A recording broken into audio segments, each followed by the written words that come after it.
thunder of jets in an open sky, a streak of gray, and a cheerful... A loop, a whirl, and a vertical climb, and once again you'll know it's time for the adventures of Rocky and Bullwinkle and friends.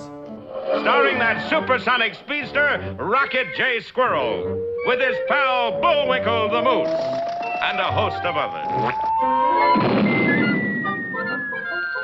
Hurry, Bullwinkle! The show's about to start! I'm coming as fast as I can. Wave to the people! Yay! Now what are you doing? Signing autographs. Let's see. John Smith. But your name is Bullwinkle. I know, but that's hard to spell.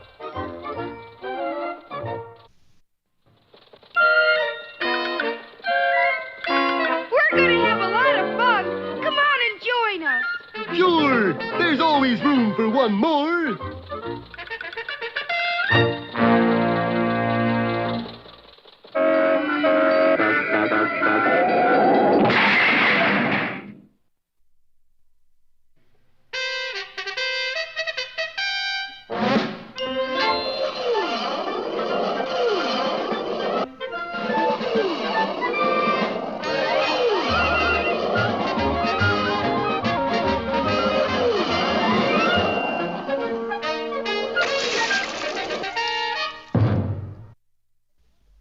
Well, at present, we're headquartering in Shanghai, China. Rocky and Bullwinkle, you may recall, are there to pick up Bullwinkle's shirt from a Chinese laundry. All this fuss just to have a clean shirt. Well, you wouldn't expect me to wear a dirty shirt to my testimonial dinner, would you? Don't answer that. Other familiar figures were also in the city, at the Frapp Toy Manufacturing Company, to be specific.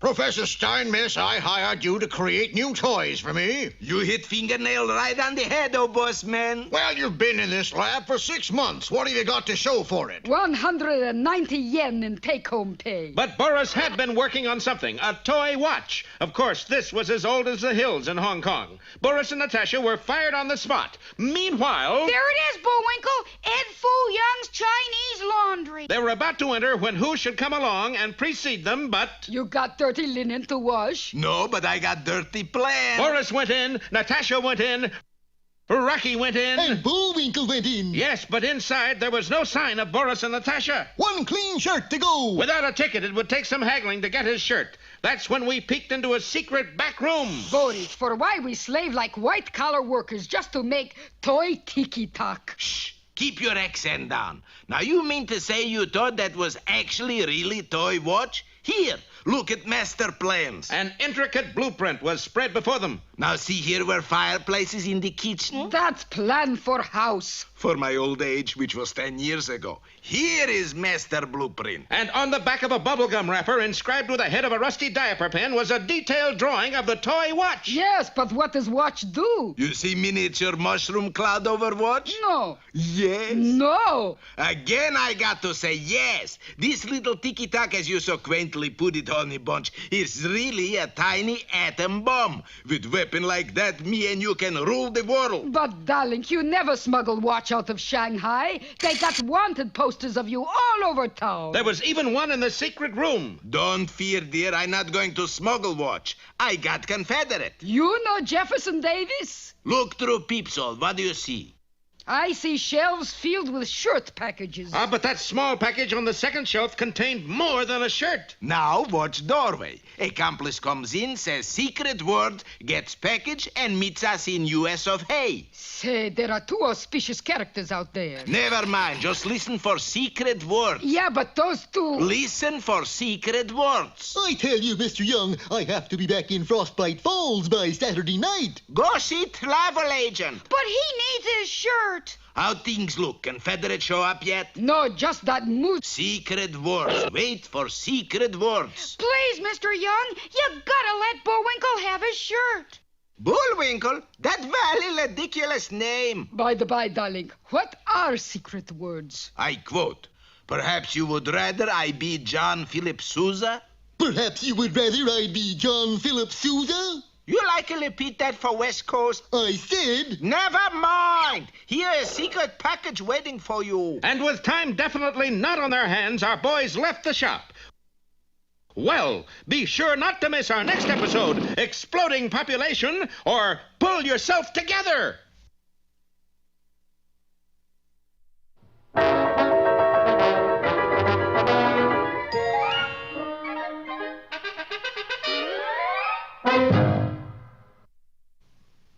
And now it's time For 5 or 6 baritone solos in the key of E. But If not... Ooh! now for another of our special features. Should have tried E flat.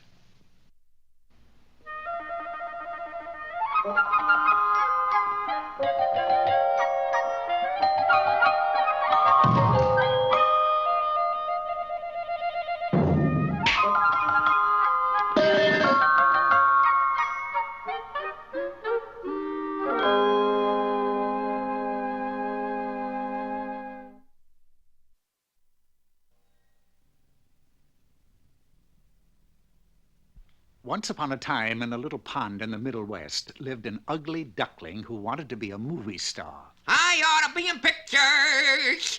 Da da da da da. He was the star of his local dramatic club, and he was written up in his hometown newspaper for his acting in Cyrano de Duckerac, Hamlet, the Melancholy Duck, and Duck of a Salesman. But this kind of fame meant nothing to him. He wanted to be a movie star. I'm just ripe for some lucky scout to discover. So the ugly duckling left his little pond and journeyed far away to a place where all the big talent scouts came to scout talent, a place called Schwab's Swamp. All around him were pictures of the ducks who had been discovered there. Duck Benny, Duck Jones, Duck Rogers. Gee, even Duck Tracy. And sure enough, talent scouts were discovering ducks all around him. Hey, you. Me? No, him. Sign here. Hey, handsome. Yes? Not you, ugly, him. Will $1,000 a week be enough? But alas, nobody wanted to discover the ugly duckling. Ugly? Gosh, looks like I'm a has-been before I was even a was. My, for a duck, you are certainly a silly goose. What do you mean? You can't just sit there and wait for them. Make them discover you. By golly, I'd do it. Soon, the ugly duckling was standing before one of the biggest producers in town, J.B. Hogfat himself. Now get this, J.B. Don't you see, Captain? There's no time now. We are thinking of women and children. You're the only one who can get through safely. Go, take the last boat. I will stay and keep the ship off the rocks. Don't think of me. I've lived my life. Think of the children. Magnificent. Oh, you're a great actor, Duck. Then I get a contract? Of course not. You're ugly as a mud fence, but you were superb. Yeah, that figures. The ugly duckling tried and tried. Ah, my little pigeon, come with me to this swamp. In its dark, mysterious byway, you will come to know the ways of love, l'amour. Duck, you are greatest lover in world. But, You ugly. no soap. No soap. Still, the duckling didn't give up.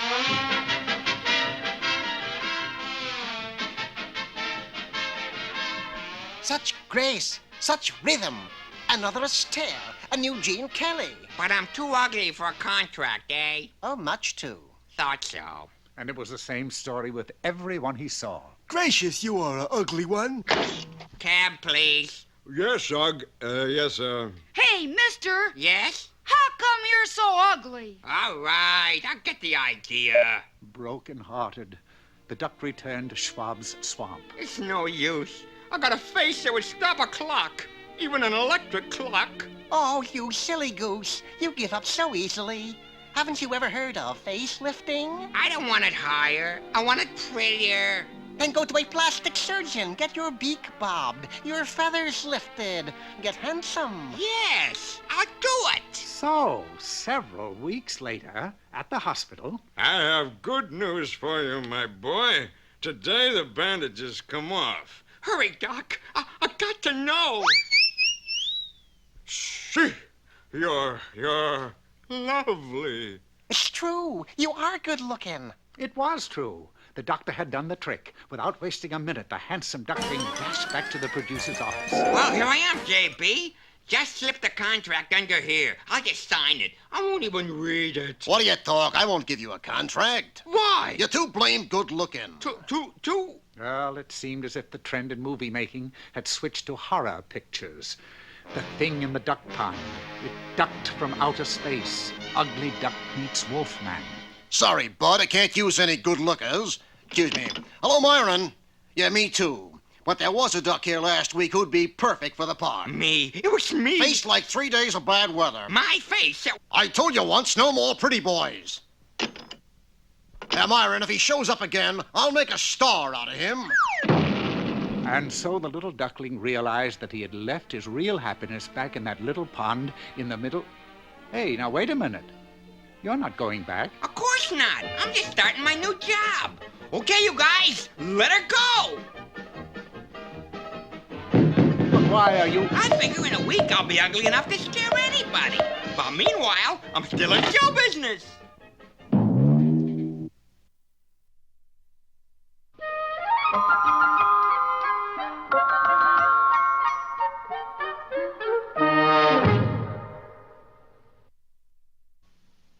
Look, Bullwinkle, a message in a bottle. Fan mail from some flounder? No, this is what I really call a message. Hello there, poetry lovers. Today's poem is a saga of the sports world entitled Jack Be Nimble.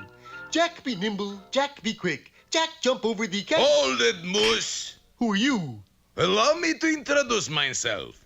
Nimble's the name. Jack be Nimble. Nimble? My card. High Jumps Incorporated. Candlewicks a specialty. You saw it. Well, I sort of thought of jumping over this one myself. Yourself? You got union card? What union? Local 89, Hop, Skip, and Jumpers Union? Well, no. You jump over that thing and we'll snuff out every candle in town. Okay, you do it. No, you talking. Jack be nimble, Jack be quick. Jack jump over the candlewick. Ta-ta! That'll be $40. $40? How come? Minimum wage law. Minimum wage law? Certainly. Minimum wage is $1 an hour. So? So obviously I get $40 a week.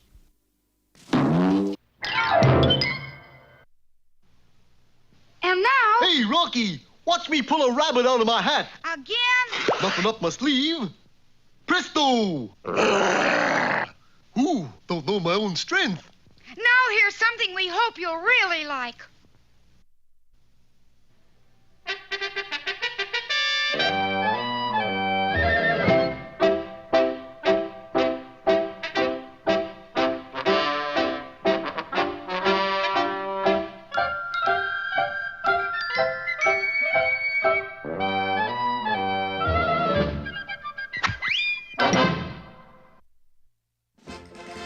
Buenos dias there.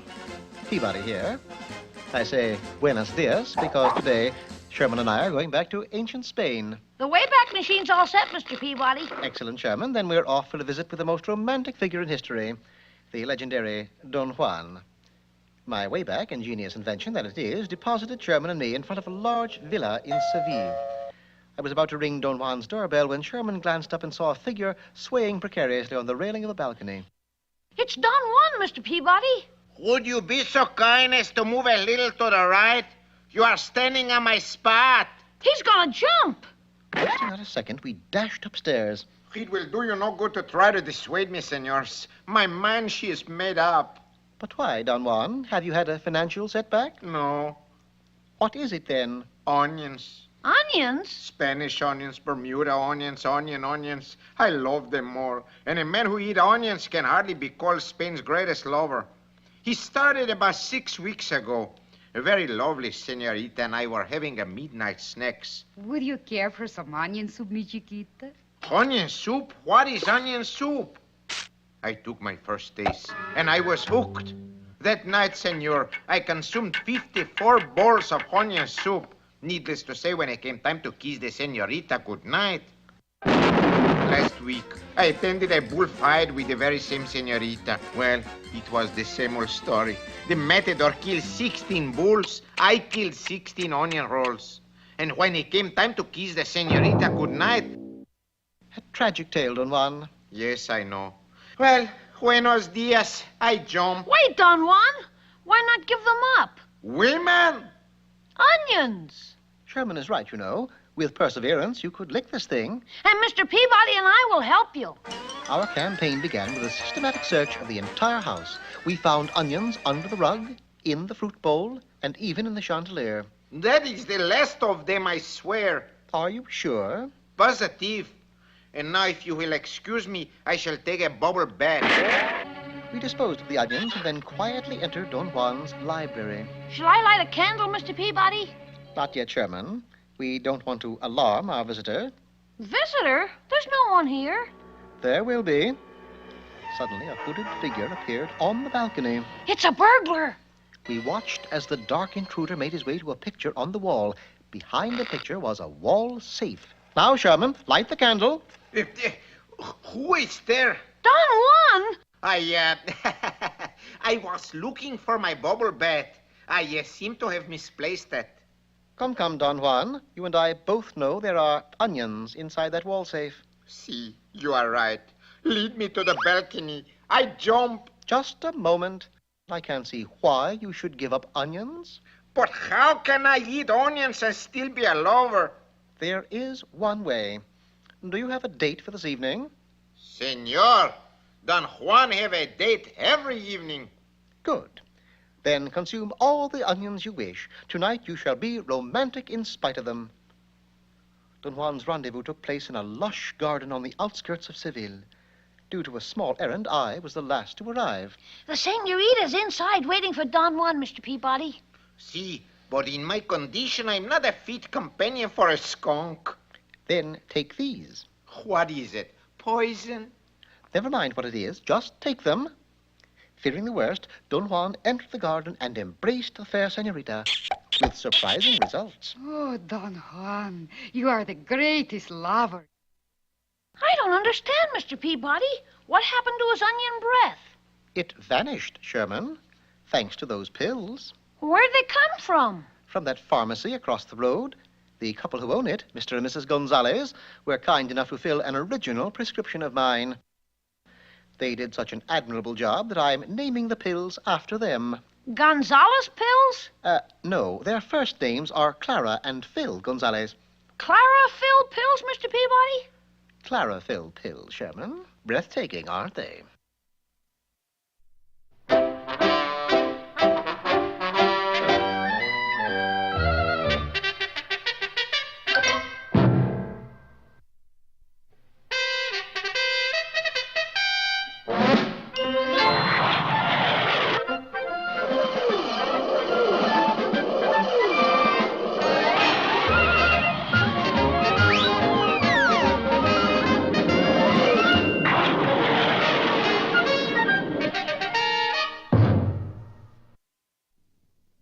In our last episode, Rocky had a dickens of a time trying to get Bullwinkle's shirt out of a Shanghai Chinese laundry. But we've come all the way from Minnesota for this shirt. I don't care if you come all the way from United States. No tiki, no shirty. The moose and the squirrel weren't the only ones with a problem. I agree, Boris. Toy watch that is miniature atom bomb is great weapon in hands of diabolical person. I think any one of those adjectives fit me. But how you got watch past sharp-eyed custom agents? I got accomplice. And what the villainous scoundrel had done was to hide the watch in a shirt package with explicit instructions that the package was to be handed over to anyone who said, "Perhaps you would rather I be John Philip Sousa." Those were the right words. You take a package and let 'em out of here.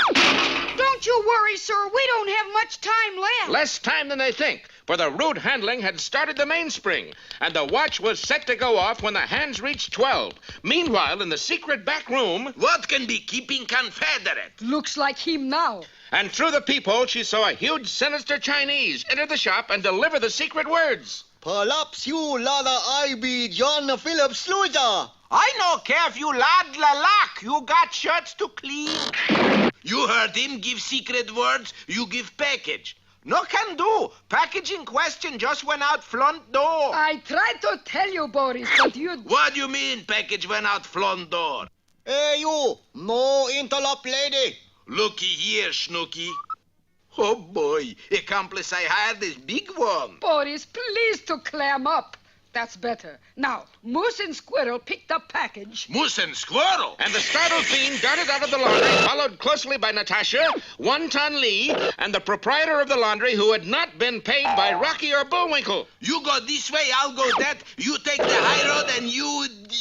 Who's minding the store? Well, they split up and went in different directions, but Shanghai is a difficult city not to get lost in, as Rocky and Bullwinkle soon discovered. Hey, this doesn't look like the airport. You're right. It looks more like a river. Yes, they had wandered into Shanghai's notorious waterfront district. I got it. The China Clipper. At a time like this, who needs a haircut? There was no time to explain, for suddenly Boris, Natasha, and Wonton converged upon the area. This is Charlie Blue Leader. Any sign of Moose and Squirrel? Abel Baker Charlie here. No, I don't see them.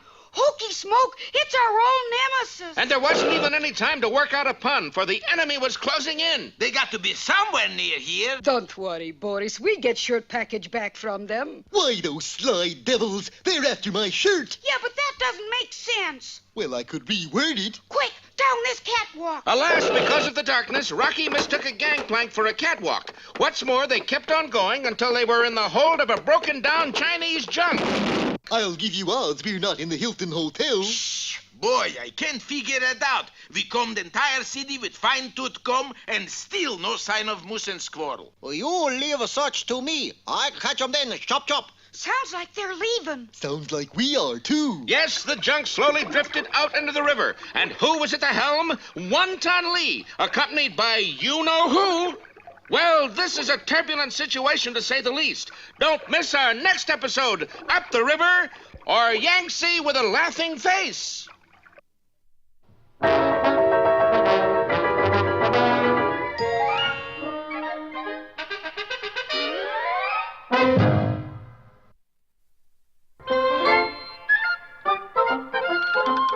Well, it looks as if our time is just about run out. Mine must be a little slow. You got the credits, Bullwinkle? All on this itty-bitty card. Oop.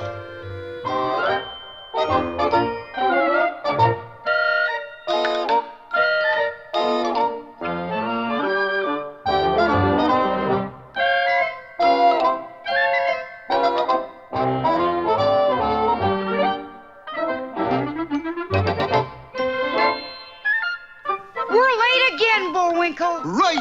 Bye now. See you next time.